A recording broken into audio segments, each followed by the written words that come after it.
Hello again, and welcome to our final lecture together. In this lecture, our discussion of curvature will combine many ideas from previous lectures. We'll use those unit tangent vectors and unit normal vectors. We'll also look at the tangential and normal components of acceleration to give us a better idea of the acceleration vector. And we'll even use some elementary calculus to find a maximum value of a function. That'll be really interesting, I think. Well, let me begin by asking the question, what is curvature? What do we mean by this? How do you measure the curviness of the graph of a function? How do you measure how sharply it bends? Well, there are many formulas and many derivations for this idea, and we'll see a few of them here. But let me illustrate it right away with an example we'll see a little bit later. Remember our old friend, the exponential function, y equals e to the x. Here's a picture of that function. Well, notice that it's fairly straight out at plus or minus infinity, but around the origin, around the point 0, 1, in fact, it seems to be bending a lot, doesn't it? And you might sort of say, hey, how can I measure how much it's bending? And in fact, a deeper question, and one that we'll actually answer, where is it bending the most? At what point on that curve is it bending the most? We'll see the answer at the end of this lecture. So again, measuring curvature is a non-trivial activity. It's difficult to define, but let me try to explain it this way. Here I have a picture of a position function. In other words, it's some path that a particle is going on, and assume the speed is constant here. And I've drawn a couple of unit tangent vectors on that graph. Notice that the one in the bottom left, as that point motors upwards, the unit tangent vector doesn't change too much, does it? That means there's not much curvature. It's not changing much. On the other hand, at the top of the curve, you see a big bend there. And as that particle moves around that bend, the unit tangent vector swings a lot, doesn't it? It really changes. So it's that rate of change of the unit tangent vector that's so important here. And that rate of change relative to the speed. Okay, if you'll have a large curvature if the unit tangent vector bends a lot, and low curvature if it barely bends. And of course, in the special case, if your motion's a straight line, you better have zero curvature. So here's the formal definition of curvature, taking into account these ideas. Again, there are other definitions of curvature in the literature, but this is the one we'll work with. It's the rate of change of the unit tangent vector in magnitude with respect to the change in the position function, r prime of t. So it's a quotient, curvature, and I'll use capital K for curvature. It's the magnitude of the derivative of the unit tangent. That's the rate of change of that tangent vector divided by r prime of t. Okay. In a sense, it's the rate of change of the tangent vector with respect to speed. Okay. As we always do when we have a new concept like this, I like to do an example and get a feel for what's going on and use that formula. So let's do one of our old favorites, a circle. And we'll do the position function r of t equals r cosine t I plus r sine t j. Now there are two r's here. One of them is the vector function r of t. On the right-hand side, I'm using the letter r to indicate the radius of that circle. And so that circle there has radius little r. Okay. Well, think about what the curvature should be for a circle. If you have a huge circle, like the equator on the Earth, the curvature is very small, isn't it? In fact, for a long time, people thought the world was flat. They didn't even notice the curvature.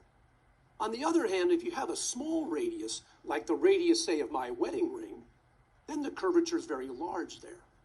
So we'll see if our formulas verify this kind of informal conclusion. Let's do the computations. So we know the position function r of t, and we'll assume r is greater than 0, of course. Its derivative is minus r sine ti plus r cosine tj, and the magnitude of that derivative is minus r sine t quantity squared plus r cosine t quantity squared, all square rooted. The usual simplifications, we get the square root of r squared, which is r. Good. Now we can do the unit tangent vector. It's r prime divided by the magnitude of r prime. We know r prime. It's minus r sine ti plus r cosine tj divided by r. The r's cancel, and here's our unit tangent vector. We've seen this kind of tangent vector before when dealing with circles. It's minus sine ti plus cosine tj. That's a unit vector, and it's tangent to the circle at the point of where the position vector ends. Okay, we're almost there.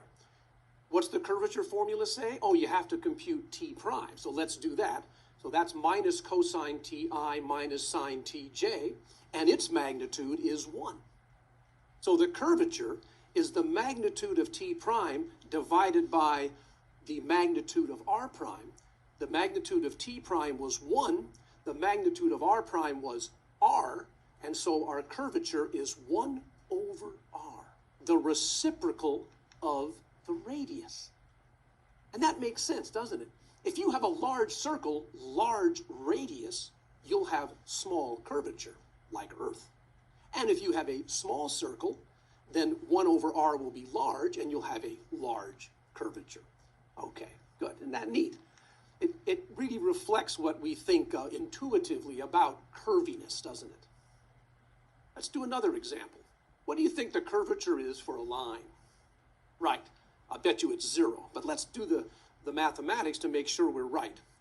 Let's pick a particular line. How about 4ti minus 2tj being my position function r of t? And here's a picture of that line. Let's do the computations. R prime would be 4i minus 2j. Notice that r prime is now constant. The magnitude of r prime is nothing more than 4 squared plus minus 2 squared, all square rooted, which is the square root of 20, or 2 square roots of 5. And now we can put together the unit tangent vector. It's r prime divided by its length, so it's 4i minus 2j divided by 2 root 5. Good. That's our unit tangent vector. Well, curvature requires the derivative of that vector. Wait a minute. That's a constant vector, isn't it? So its derivative is 0. So in the curvature formula, the numerator is 0, and hence the curvature is 0, as expected. Great. Okay. You be the teacher for a moment. Let's consider an ellipse. And here I've drawn the ellipse x squared over 9 plus y squared over 25 equals 1. Where do you think the curvature is greatest? And where do you think it's smallest, least? Whereabouts? Well, if I look at this, I think the curvature is the greatest at the top and the bottom. It seems to be bending more up there. And then on the two sides, it seems to be the least amount of curvature. That kind of makes sense by looking at the picture. And fortunately, the computations will verify that if you go through all the formulas, and you're asked to do that in our guidebook. Okay, so let's step back now and analyze, summarize what we've learned about curvature. Well, we know how to calculate it, and it takes a while to calculate curvature, doesn't it? You're given a function r of t, and you have to do a lot of computations. R prime, and then the magnitude of r prime. And then you put together the unit tangent vector. And then you take the derivative of that unit tangent vector and its magnitude. And finally, curvature is that magnitude of the derivative of the unit tangent vector divided by the magnitude of r prime. A lot of steps, but we've done a couple of examples now, and you can see how to do it. Good. Now, you'll remember in last lecture, we focused on acceleration for a while, and we talked about how it can be broken up into two pieces, a tangential component and a normal component. And our basic formula was acceleration equals a sub t times the unit tangent vector plus a sub n times the unit normal vector, where a sub t and a sub n are the tangential and normal components of acceleration. And we had some formulas for those. Well, here's another formula for those tangential and normal components. It's a very interesting formula, not too difficult to derive, but here it is. A sub t is the second derivative of s with respect to t times the unit tangent plus the curvature times ds dt squared times the unit normal. Now, who are these guys? What's ds dt? Well, that's the rate of change of arc length. Remember, s we use as a symbol for arc length, but you can think of that as the speed. It's how fast you're going along the arc. So think of that as speed. So that tangential component is the second derivative. It's a second derivative, isn't it? So that will be the rate of change of the speed, the second derivative. And that really is something that you would see in your speedometer if you're going faster or slower. Okay, and that number can be positive or negative, can it? It doesn't depend on the curvature at all. It's just your speedometer showing you whether you're going faster or slower. But what about that second part? That's really interesting, I think. It's got curvature and then the derivative squared. Okay, that says that the normal component of acceleration depends on two factors. First of all, speed, ds dt, and the curvature of the path. Notice also, I said this earlier, it's always non-negative. So in other words, let me try to summarize this in more real-life terms. If you have an object falling from the sky, then all the acceleration is in the tangential direction. It's just going straight down. But if you're in an automobile, say, and you're turning a corner, and let's assume it's constant speed, so you're turning a corner. Well, all the acceleration now is in the normal direction. You're turning that corner. And there are two factors to that. First of all, the curvature, and second of all, the speed. And you know about this. If there's a lot of curvature, a sharp corner, or if you're going too fast, then you'll be pushed against the car door, won't you?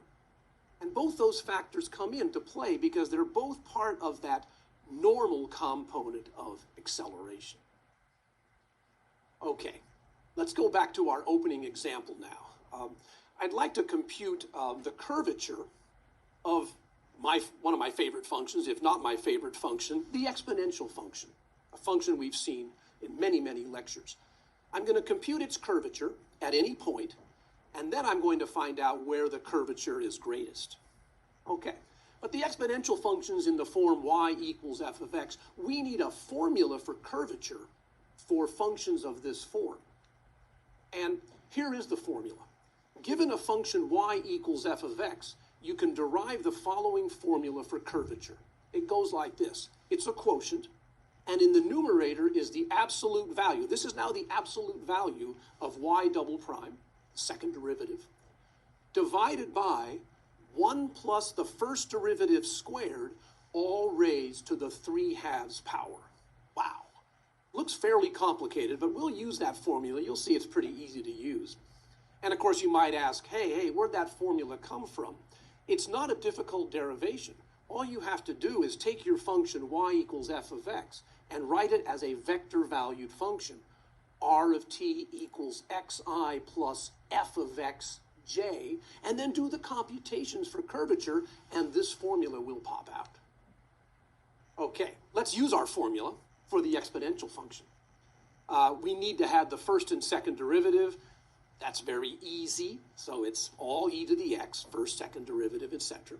So the curvature formula becomes the absolute value of the second derivative, that'll be e to the x, absolute value, which of course, it's always positive, divided by 1 plus the first derivative squared, that's again e to the x squared, all that to the 3/2 power.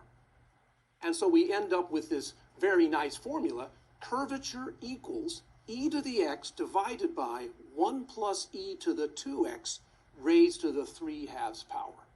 That's the formula for the curvature of the exponential function.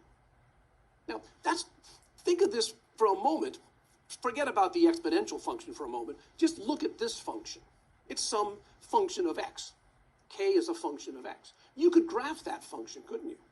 And it'll look like this. The graph sort of has a hump in the middle, and then it kind of dissipates off to be asymptotic to the x-axis on either side. What does that tell me? Just looking at the graph of the curvature. Well, first of all, the curvature approaches 0 as x goes to plus or minus infinity. That tells me one thing. And second of all, there seems to be a maximum value somewhere. There's a hump there, and I bet you there's a maximum value of that hump. That's what we're going to find. That's the maximum curvature. And then we'll go back to the original graph of the exponential function and see where it's located. Okay. But one thing you can do to get comfortable is you can calculate the curvature at various points on this exponential function by using this formula for curvature. For instance, what's the curvature when x is 0? Well, k would be e to the 0 divided by 1 plus e to the 0, all raised to the 3/2 power. So that's 1 over 2 to the 3/2 power. And on my calculator, that gave me approximately 0.354. And so you can do that with any point you want. For example, at 1, the curvature is about 0.112. And again, if you plug in a point really large, like x equals 10, your answer will be almost 0. And if you plug in minus 10, it'll also be close to 0. In fact, you might ask yourself, is that curvature at 0 the maximum? Maybe it is the maximum. Maybe not. Let's find out. Okay, we have our curvature formula, and I want to find its maximum value. What do we do? A maximum value. Oh, I love this. This is elementary calculus suddenly. You're given a function, and you want to optimize it. You want to know its maximum value. What do? These are skills from our old days of calculus, aren't they? You take its derivative, you set it equal to 0 to find the critical numbers, and those are the candidates for the maximum or the minimum. And then you might use a first derivative test or something to make sure you got a maximum and not a minimum. So let's do the math. Okay, this is fun because now we're doing what? The quotient rule. Wow, this is good stuff. Okay, here we go. What's the quotient rule say?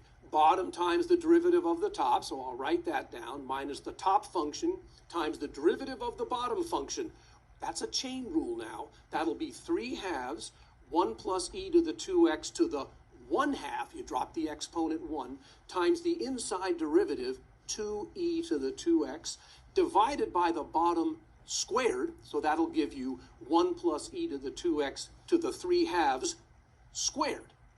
All right, that looks pretty frightening. But the calculus is over. We've done the derivative. We've done the quotient rule. We can simplify this. And it takes a lot of algebra. Trust me that I did the algebra on a scratch paper before this lecture. Here's what I got when I simplified that. That the derivative of the curvature, dk dx, equals the following. Well, the denominator is 1 plus e to the 2x to the 5/2 power. What's the numerator? Well, it's e to the x times the quantity 1 minus 2 e to the 2x. Okay. I got that by doing some algebra. Now what do? Let's think about my calculus skills. Oh yeah, I set that equal to 0 and see if I can find critical numbers. When will that be 0? When the numerator is 0. So I set 2e to the 2x equal to 1. And I get e to the 2x equals 1/2. Oh, now here's another skill we've dealt with. I want to find x, but it's hiding up there as an exponent, isn't it? Remember how we did those? Yeah, we logged both sides, didn't we? We took, okay, e to the 2x is 1/2. Let me log both sides. And when I log e to the 2x comes motoring down to the front, and I have 2x equals log of 1/2. That's the same as minus log 2 by logarithmic properties. So now I have my x value. I found the point where the derivative is 0. It's x equals minus 1/2 log 2, which is approximately minus 0.3466. Wow, pretty good. Okay, we took the derivative, set it equal to 0, and out popped this number, this critical number. Now, is it a maximum? What do you think? Well, it is by common sense, but you also could use that first derivative test and analyze the derivative coming up to that point and then leaving that point, and you'll see that it truly is a maximum at that x value. Okay, so now we know the value of x. And notice that it wasn't 0, was it? It's slightly to the left of 0. It's a negative number, isn't it? Well, you might ask, what's the curvature at that special x value? How would you do that? Well, you would take the curvature formula and plug in -1/2 log 2. Again, some more algebra. You end up with 2 square roots of 3 divided by 9, which is about 0.385. That algebra is fairly interesting, actually, and because of that, you can actually do it in the guidebook. You're asked to do it, and as usual, the solutions are available. Okay, so let's step back a minute and see where we are with this analysis of the exponential function. We've computed a formula for the curvature at any point x, and we found the point where the curvature is a maximum. Let's make a little table here of various curvatures along the curve y equals e to the x. So what I did here, I took the formula and plugged in various x values on my calculator. And here are some of the curvatures I got. At -5, the curvature is about 0.007. That makes sense. As you go out in the negative direction, the exponential function is getting asymptotic to the x-axis, isn't it? And hence, its curvature is getting closer and closer to 0. The curvature at -1, a little bit bigger, 0.304. And then at our maximum value, the curvature, this is the part we just did, is about 0.385. At 0, we observed much earlier, the curvature is about 0.354. That's slightly less than the maximum value, isn't it? And at 1, it's about 0.112. And then as you move out the x-axis, like at 3, the curvature gets small again. It's about 0.002. So you can take your exponential function and plot all these curvatures on it, and you'll see that you have a real view, sort of a summary of how that exponential function behaves. It's got very low curvature, and then it moves up, and suddenly it's got this maximum curvature, and then it stops bending so much as you keep going. Okay, I really think that's a fun example because it brought in so many old ideas, finding a maximum of a function, something from elementary calculus. Well, in a sense, we've made a full circle now in our lectures, in these 36 lectures. Our final example in Calculus 2, actually involved fundamental ideas of all of calculus, didn't it? In particular, the maximization of a function. It was kind of neat. We used a derivative to find a maximum value. So let me add something here. Let me say right now, congratulations. We've completed together the syllabus for second semester university calculus. By that I mean, it's the kind of course I teach at the University of Florida. This is basically the course I teach there. We've covered all the topics that are normally covered in that second semester of university calculus. Furthermore, this content corresponds to the Advanced Placement BC syllabus. And so students who have mastered these lectures will definitely be on their way to success on the Advanced Placement Calculus exam. Furthermore, I think we're now ready for calculus of 3 dimensions, the calculus of space. Now, what do we mean by this? Well, remember, up to now, we've really been dealing in the plane. True, we've rotated some figures around to get some volumes, but our analysis of motion and things like that were basically in the plane, 2-dimensional. But all these ideas extend to 3 dimensions.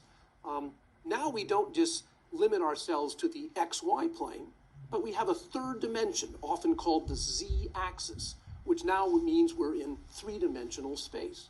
And there's a full set of topics for calculus of 3 dimensions. And it's often taught, at least at my university, as the 3rd semester of the calculus sequence. Let me give you some examples of what you might encounter in calculus applied to 3 dimensions. For instance, vector-valued functions will appear again. But up to now, they've been just with I and j. They've been 2-dimensional fellows. But now you'll have a third component called k, and it will be that vertical direction. And you can graph things now in 3 dimensions. For instance, here's the formula for what's called a helix. R of t equals 4 cosine ti plus 4 sine tj plus t times k. I have now I, j, and k as 3 unit vectors. And this is it's a beautiful figure. It's a helix. It sort of winds up a circle like this. It winds up. The t part means that it gets higher and higher as t increases. In fact, a helix is quite useful. You might remember that in 1953, Francis Crick and James D. Watson discovered the double helix structure of DNA. Okay, something else you'll see in calculus of 3 dimensions. You'll see functions not just of one variable, like f of x, but there'll be functions of 2 variables, like f of xy. So x and y are the independent variables, and z might be the output. Here's an example of a function of 2 variables. Z equals x squared plus 2y squared.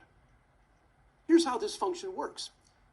You give me an x value and a y value, which is basically a point in the xy plane, and out comes a z number, and that's the height. In fact, if you do that a lot, you'll see that what you have is sort of a paraboloid type figure. It's kind of a big cup opening upwards. It's called an elliptic paraboloid. So again, for every x value and y value, you compute x squared plus 2y squared, and that generates a z value, which will be a number above or perhaps on the xy plane if x and y both happen to be 0. And that generates that elliptic paraboloid. Okay, well, you can do a little bit more here. You can differentiate these functions of 2 variables. Let's use our same example. X squared plus 2y squared equals z. That's our function of 2 independent variables, x and y. You can form what are called partial derivatives. And that first partial derivative, you read it as the rate of change of z with respect to x, or the partial derivative of z with respect to x. That means you hold y fixed, and you differentiate in the x direction, and it gives the slope of that curve, or that surface, in the x direction. And then you also have the partial derivative of z with respect to y. Okay, great stuff, and you can even do more. You can generalize our integrals. Remember, we had single integrals in elementary calculus. Well, now you'll see double and triple integrals of these functions of 2 variables. Wow, there's lots of beautiful mathematics here. So I highly encourage you to continue your study of calculus. Now, to conclude, I'd like us to fall back and remember all the topics we've learned in this course. Let me try to summarize some of the main topics we've seen. We studied differential equations and their solutions. We did some applications of integration and then techniques of integration. We spent the middle third of these lectures on my favorite topic, infinite series, where we saw that all the functions we've learned to love in mathematics can be represented by these infinite polynomials. And then we studied conics, parabolas, ellipses, and so on, polar coordinates, parametric equations. We introduced vectors and then vector-valued functions, and spent some time studying motion in the plane, and in particular, curvature, how much a curve bends. So let me finally close by saying that I really hope you enjoyed our journey together through these many topics of calculus. Thank you very much.